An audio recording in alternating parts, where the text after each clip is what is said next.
empiezan a estar más en el estrato de ser más maduras, ¿no? en términos de edad, en su grupo etario.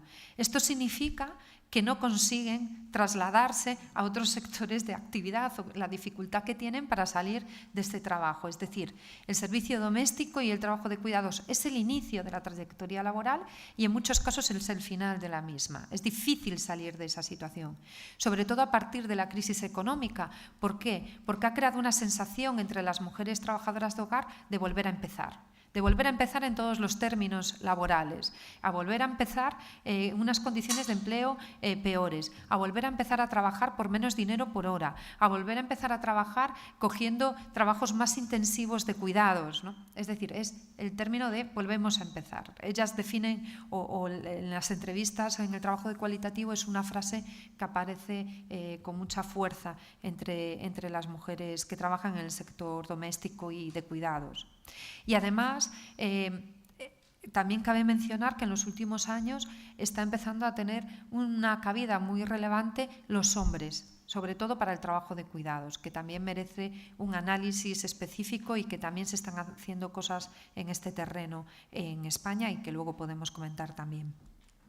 Bueno, yo había hecho una pequeña revisión de cómo, claro, yo procedo de la academia, de la universidad, así que mi visión seguramente sea distinta a la de muchas de las personas que estáis como público y que seguramente estáis trabajando día a día cómo poder afrontar los retos y los desafíos que supone el servicio doméstico y de cuidados. Y yo había planteado muy brevemente una revisión de cómo hemos dado respuesta en España a por qué surge este mercado laboral de mujeres migrantes como cuidadoras y por qué dentro del servicio doméstico, ¿no? Bueno, yo creo que los trabajos cuando se empieza a configurar el trabajo de cuidados como una actividad relevante en España, los trabajos desde la universidad empiezan a surgir a finales de los años 90 o en la segunda mitad de los años 90, cuando España se convierte en un país de inmigración y cuando empezamos a ver que realmente empieza a ser relevante el número de mujeres que empiezan a llegar a España y también a otros países de Europa del Sur. Y que además se empiezan a emplear en el servicio doméstico. No se empieza a focalizar tanto la atención en el trabajo de cuidados, pero sí en el servicio doméstico. Y en esa época empieza a hablarse de cómo son las relaciones entre las empleadas y las empleadoras, cómo son las características de esta actividad, cómo son los tiempos de presencia, cómo es el régimen de interna, cómo son las condiciones de empleo. Y empieza a surgir en la Academia Española un interés muy relevante en estas actividades. Carmen Gregorio, Laura Oso, Ángeles Escrivá son algunas de sus referentes y de este proceso, ¿no? ¿Qué es importante en esta etapa? Bueno, para mí es importante la visibilidad que se ofrece a las migraciones femeninas, que ahora, 20 años después, nos parece que es algo muy normal y muy habitual, pero el marco analítico desde el que la universidad analizaba las migraciones había olvidado totalmente el trabajo de las mujeres como jefas de hogar o como mujeres autónomas que deciden irse a trabajar de manera independiente a un lugar extranjero, ¿no? A otro país. Entonces, el servicio doméstico y las mujeres migrantes han generado, el análisis de esta actividad ha generado un nuevo marco de análisis que ya se configuró hace 20 años, pero que es necesario tener en cuenta y visualizarlo y saber de dónde venimos, ¿no? A partir de ahí, en los inicios de los años 2000 o del 2000 al 2010, podemos decir, empieza a analizarse el trabajo de cuidados en sí. Ya se empieza a ver que está muy focalizado el servicio doméstico y la contratación de mujeres migrantes en el trabajo de cuidados y empezamos a tener influencias de la academia fundamentalmente de Estados Unidos, por ejemplo, como Arlie Hochschild o Rachel Parreñas, que también comentaba Sonia Parellas, con conceptos clave que también ha explicado ella, como las cadenas globales de cuidados, la importancia del trabajo de cuidados en el sector doméstico, la división internacional del trabajo reproductivo. Son conceptos que empiezan a surgir en el ámbito académico para explicar esta situación de la globalización de los cuidados. ¿Cómo se ve en España? Bueno, pues en España los trabajos que se empiezan a hacer en esa época empiezan a visualizar algunas diferencias con respecto a estos marcos generales. Pues, por ejemplo, una de nuestras especificidades es que el cuidado o la contratación y la mercantilización se realiza específicamente para el cuidado de personas mayores más que para el cuidado de niños, como eran en los estudios de Parreñas o de Hochschild, que estaban más centrados en el cuidado de niños, ¿no? Y aquí las referencias, bueno, pues son de algunas compañeras como a Sonia, que tenemos aquí presente, Cristina Vega, el colectivo IOE, que hizo un trabajo muy relevante, uno pionero en España, yo misma, o Magdalena Díaz Corfinquiel, que trabaja también sobre estos temas, ¿no? Y a partir de ahí, los cuidados, a partir de esta etapa, desde los inicios de los 2000, empiezan a estudiarse en España desde una multitud de ópticas. No solamente desde las estudiosas de las migraciones, que era mi caso y yo creo que el de Sonia puede que también, que una perspectiva feminista y desde una perspectiva de género, sino también estudiosas de las políticas públicas, de las políticas sociales, que estaban centradas en analizar los cuidados. Y aquí aparece la teoría del cuidado social y la organización social de los cuidados como elementos fundamentales para explicar por qué el servicio doméstico y por qué su conversión en el trabajo de cuidados en Europa del Sur y específicamente en España. Francesca Betio, que ha hecho trabajos seminales sobre este terreno, ya menciona que España es el régimen de cuidados, el de una migrante en la familia. Esto ya nos da una imagen de cómo es visto y observado desde estas perspectivas de las políticas sociales y públicas. Y a partir de ahí, muchas investigadoras nos hemos centrado en analizar cuáles son las consecuencias de nuestro régimen de bienestar, de nuestros regímenes de cuidados, en crear este sector laboral, ¿no? Que también ha explicado con atención Sonia. Aquí los trabajos de Margarita León son una referencia. Yo misma, perdonad que me autocite y también lo he puesto, y en la actualidad estamos viendo un nuevo paso adelante que también Parella y Speroni están siendo como elementos o como pioneras en trasladar este concepto al contexto español, que es el de la protección social transnacional, que ya no solamente considera la organización social de los cuidados, es decir, cómo se reparten los cuidados entre el Estado, el mercado y la familia en España, sino también cómo hay una circulación de los cuidados que traspasa las fronteras de los Estados-nación y que se producen en el seno de las familias transnacionales, ¿no? Perfecto. Gracias. Para ir finalizando y para darnos un marco general de cuál es nuestra posición y de por qué es importante, como Sonia comentaba, tener en cuenta el régimen de bienestar en el que nos encontramos para analizar los cuidados, he recogido un gráfico de unos datos que aparecen en el último SOPEMI también. Este era más fácil de traducir que toda la tabla anterior y por eso ya lo he puesto en castellano. Como podéis ver, representa dos cosas. Por una parte, el porcentaje de población migrante que está empleada en servicio doméstico. Y por otra parte, el porcentaje de población migrante que está empleada en servicios sociales y en servicios dedicados a la salud. En varios países europeos. Bueno, podemos ver España y vamos a utilizarlo como referencia para ver el resto de países. Vemos que España, ¿no? La línea roja representa personas migrantes que trabajan en servicio doméstico y la línea azul, personas migrantes que trabajan en salud y servicios sociales. Como vemos, en España el servicio doméstico está muy por encima de personas incluidas, de trabajadoras en esta actividad, más que las que lo hacen dentro del régimen de bienestar, dentro del contexto formal de cuidados, ¿no? Y sin embargo vemos que en otros países esta situación es totalmente la contraria. Es más, hay países en los que la contratación de servicio doméstico es prácticamente inexistente. Son contextos con unos regímenes de bienestar mucho más centrados en los servicios sociales públicos. Puede ser Finlandia, los vemos aquí abajo. Finlandia, Dinamarca, Bélgica, en donde prácticamente no existe ese servicio doméstico. También he de decir a nuestro favor que no todo es verdad, ¿no? Es decir, que existen también otras formas de contratación de cuidadoras de manera informal, como es las au pair, que también predominan en nuestros países y que al final son como un servicio doméstico. Pero lo cierto es que el porcentaje inserto en los contextos formales de cuidados ya determinan unos regímenes diferentes al que tenemos en nuestro caso, ¿no? Y por lo tanto, en España vemos, y en Italia, ¿no? Por ejemplo, las bandati, que es como se conoce en Italia las trabajadoras de cuidados, aquí tenemos un 17,6%, ¿no? También es muy relevante. Y en otros países, pues no lo es. Es fundamentalmente relevante en Europa del Sur, porque el servicio doméstico ya tiene unos vínculos arraigados en nuestro país, porque el servicio doméstico tiene vínculos coloniales, históricos, en donde tener una empleada de hogar es un símbolo de estatus, en donde no existe un cuestionamiento cívico a aquellos que emplean personal doméstico, sino que incluso se puede considerar como algo positivo, no como algo negativo. Es decir, que existen unas connotaciones distintas que en otros contextos que hacen más asequible nuestro país para el asentamiento de este tipo de actividad. En todo caso, y por favor, no os voy a marear con todos estos datos que tengo aquí, no es mi intención, pero como tengo unos datos del País Vasco y de Navarra, que son las zonas, o aquí donde nos toca en primer lugar, sí quisiera mencionar, y aunque a pesar de todo esta tabla está llena de datos, nos vamos a fijar en 2 o 3 solamente que yo os voy a mencionar para no marear en este final de mañana, que seguro que estáis deseando dar paso a vuestras intervenciones. Lo que sí quisiera considerar en este caso es que en nuestro país, nuestro régimen de bienestar, da lugar a una multiplicidad de situaciones. Es decir, no es la misma la situación del País Vasco que la situación de Galicia o que la situación de Cataluña.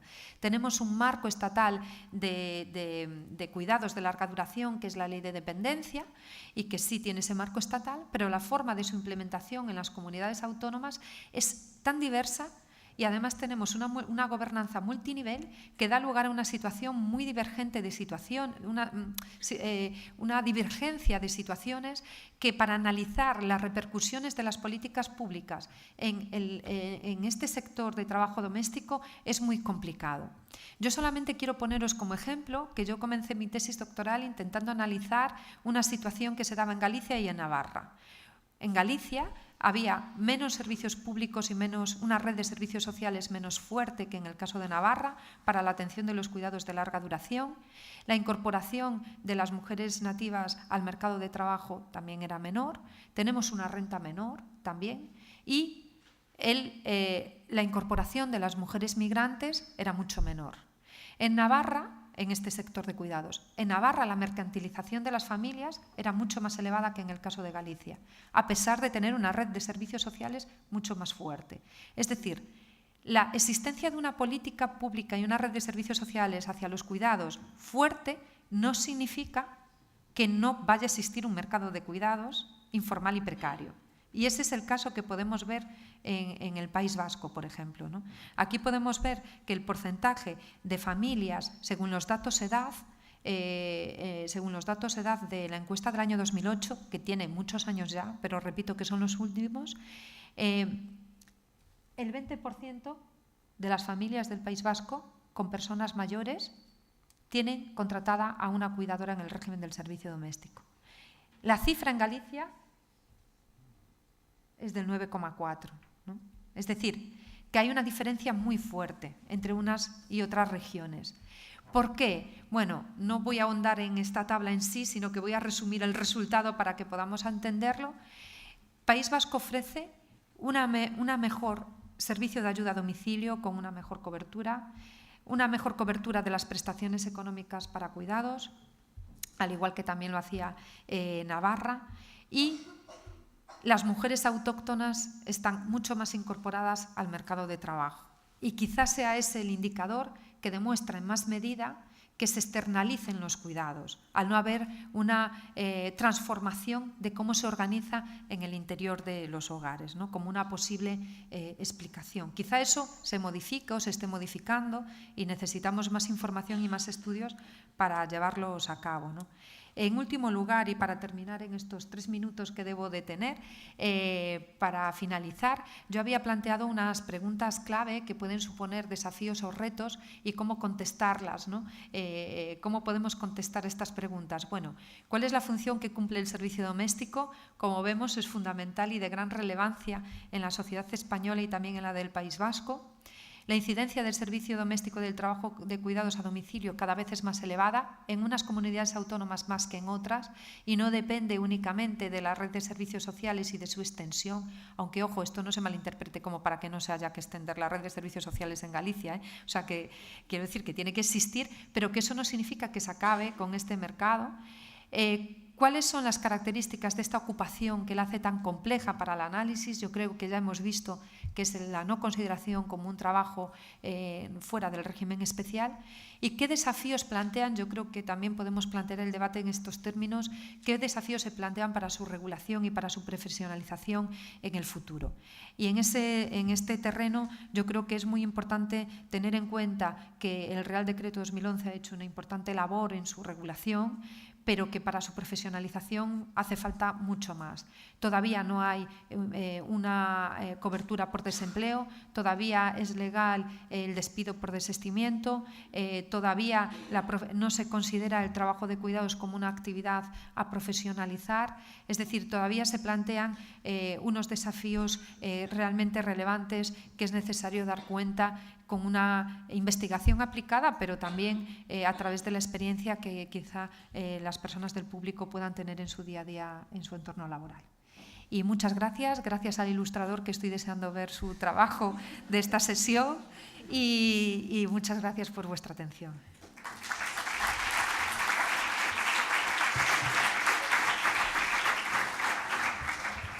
Mila esker, Raquel, gracias por todas tus aportaciones. Yo creo que ya tenemos bueno, pues todas las claves para iniciar ya el debate. Cuando queráis comenzamos. Tenemos hasta las 12, que ahí haremos la pausa para el café.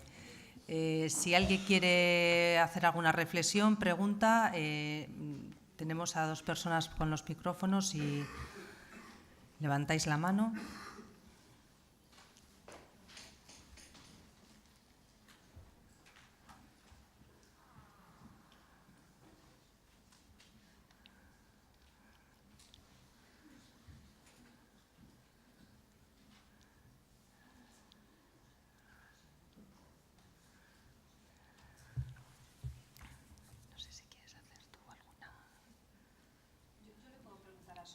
Sí. Hacemos un debate un poco dirigido entre nosotras. A lo mejor también es casi también interesante, ¿no? A mí, por ejemplo, pues de Sonia me ha parecido muy interesante su intervención, sobre todo me ha gustado mucho en la parte final, que no conozco tanto de su trabajo, cuando hace referencia a cómo en los países de origen de las mujeres migrantes que están trabajando en los cuidados en España, también existe un modelo de bienestar que digamos que condiciona en alguna medida su salida del país para poder conseguir, bueno, como un mecanismo de supervivencia o cómo lo planteas en ese término, porque realmente es verdad que las personas que nos hemos dedicado a investigar sobre cuidados siempre hemos estado muy centradas en los límites de los estados-nación, a pesar incluso de no querer hacerlo, o sea, que ha sido algo un poco que ha venido como nuestro condicionamiento, nuestra mente eurocéntrica, ¿no?, de manera natural. Entonces, esto sí que me parece también un paso relevante para poder hablar de una circulación de los cuidados más que de, bueno, pues de una mercantilización solo en el país en el que se insertan, ¿no? A lo mejor eso es interesante, me parecía, Sonia. Sí, bien. De hecho, es un tema que no lo estoy trabajando en un nivel mucho más abstracto, y de ahí que en realidad yo creo que la fuente ha sido estos trabajos de Juliana Martínez Franzoni, porque en realidad precisamente cuando hablamos de regímenes de bienestar siempre tendemos a centrarnos en Europa y en regímenes de bienestar muy centrados en el Estado y la política social, ¿no?, como proveedora de bienestar, y de ahí un poco surgen los diferentes modelos. Y en este caso, ella, al incorporar este concepto y aplicarlo a todo lo que sería la zona de Centroamérica, América Latina, nos da también un poco de una visión de cuáles son los vínculos entre los regímenes. Y claro, para muchos países de América Latina el problema no es tanto quién se ocupa en el servicio doméstico, quién no, sino la imposibilidad de mercantilizarse, entendiendo en este caso por mercantilizarse que el mercado laboral formal y regulado te ofrezca unos ingresos mínimos para poder gestionar, pues, tu economía, tu bienestar y las personas que dependen de ti. Y ahí es donde estas mujeres que no lo logran, con lo cual ahí también muchas de las políticas que se pueden plantear desde esta perspectiva es, claro, generar empleo formal suficiente para las personas en estos países, para no depender de estas dinámicas de mercado de cuidado global, que evidentemente si lo vemos desde la perspectiva europea es un escenario, pero luego si lo vemos en otras perspectivas, como lo que está pasando en los países del Golfo, ahí son situaciones de auténtica esclavitud, y si bien ha habido algún tipo de avances normativos al respecto, pero queda mucho por hacer en términos de defensa de derechos humanos. En este caso no son mujeres latinoamericanas, sino fundamentalmente de Filipinas, de Indonesia, de otros países, pero claro, ahí se generan unas dinámicas que muchas veces tienen que ver con la falta de una mercantilización de calidad en estos países. Y en nuestro contexto, en cambio, planteamos más en términos de cómo la mercantilización o la incorporación de la mujer al mercado laboral formal, de la mujer local, está generando precisamente estas dinámicas de externalizar, ¿no?, el trabajo doméstico. Y me han parecido también muy interesantes estas diferencias por comunidades autónomas, porque es cierto que todo lo que tiene que ver con la gestión o la organización social del cuidado desde la perspectiva de la política social, más allá de las legislaciones o normativas que son de carácter estatal o la ratificación del convenio, que es algo que compete al Estado, pero sí que muchas de las cuestiones vinculadas a política social en nuestro modelo está sumamente descentralizado, ¿no? Y eso también marca diferencias que tú has mostrado en los datos y que seguramente dependen de muchísimos factores y tienen mucho interés. Ya para plantearte una pregunta, cuando planteabas que, por ejemplo, en comunidades como Navarra o en el caso del País Vasco, donde los servicios sociales están mucho más desarrollados, sigue conviviendo con servicio doméstico. Y claro, probablemente sí que pueda haber una relación, pero también sería interesante ver en qué medida la calidad porque claro, el servicio doméstico en sí no necesariamente puede ser un indicador negativo si lo planteamos en términos de una buena regulación, con condiciones equiparables a la del resto de trabajadores, que evidentemente no se da, ¿no? Pero, por ejemplo, en el caso de Cataluña, pues cuando intentas explicar por qué conviven nichos de servicio doméstico a 300 euros al mes de personas internas que trabajan 24 horas, 7 días a la semana, evidentemente está el mercado global que lo proporciona, pero también están una serie de necesidades que nos están cubriendo. Y también es servicio doméstico, pero a lo mejor hay personas pues, que no tienen acceso a servicio domiciliario o lo tienen solo 1 hora al día, con situaciones de extrema dependencia que requiere pues, que alguien esté ahí las 23 horas restantes. Claro, una insolvencia de la demanda, si pensamos en términos de las pensiones, el debate que ahora está tan al día, o de familias o de los hijos de estas personas. Y claro, realmente cuando lo ves desde la perspectiva de quien está explotando a este nivel, ni para ellos es una situación de estatus, ni realmente se vanaglorian muchas veces de que esta persona esté en esta situación, pero están.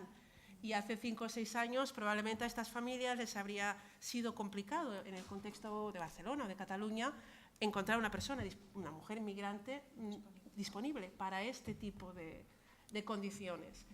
Y evidentemente hay abusos, y ahora pero claro, hay algo que va mucho, sería interesante ver en qué medida no solo se incrementa o no la opción por el servicio doméstico, sino bajo qué condiciones, y sobre todo la cuestión de la modalidad interna. Yo creo que aquí es donde tenemos el hecho diferencial, que la tabla con datos europeos lo ponía de manifiesto en términos generales, pero visto ya desde la perspectiva de la figura de la interna, es tan del sur de Europa como modelo para el cuidado de personas ancianas, que en otros contextos está el tema de las au pair y demás, pero es una figura mucho más residual. Y aquí prácticamente en muchos contextos es la principal sustentadora del cuidado. En el caso de Cataluña, y no tengo datos más a nivel estatal, pero con la crisis muchas personas ancianas que estaban en residencias pues han dejado de estarlo para que sus pensiones puedan sostener a otros miembros de la familia, y parte de esa pensión pues probablemente en algunos casos son esos 300 euros para la persona mujer o hondureña, y con el resto viven hijos y nietos, y esas personas, algunas, estaban en centros privados que no pueden sostener y son internas en este caso, ¿no? Y esta especificidad de la interna es la que tal vez con una reflexión más general hay que regularla, o ya no, mejor dejarlo ya, porque si estamos hablando de la jornada laboral, de cómo reducir el tiempo de trabajo, de la conciliación, pretender regularlo, la modalidad interna en sí mismo, casi parece un contrasentido, ¿no? Primero, porque cuando se regula es muy difícil que se cumpla. Y por otra parte, que al final, por más que le llamemos tiempo de permanencia, pero de facto la persona está ahí trabajando. Y es una modalidad, en este caso, que tiene que ver con la globalización, pero muy específica de un modelo de bienestar. Bueno, por plantear, no te lo pregunto a ti, sino era para plantearlo un poco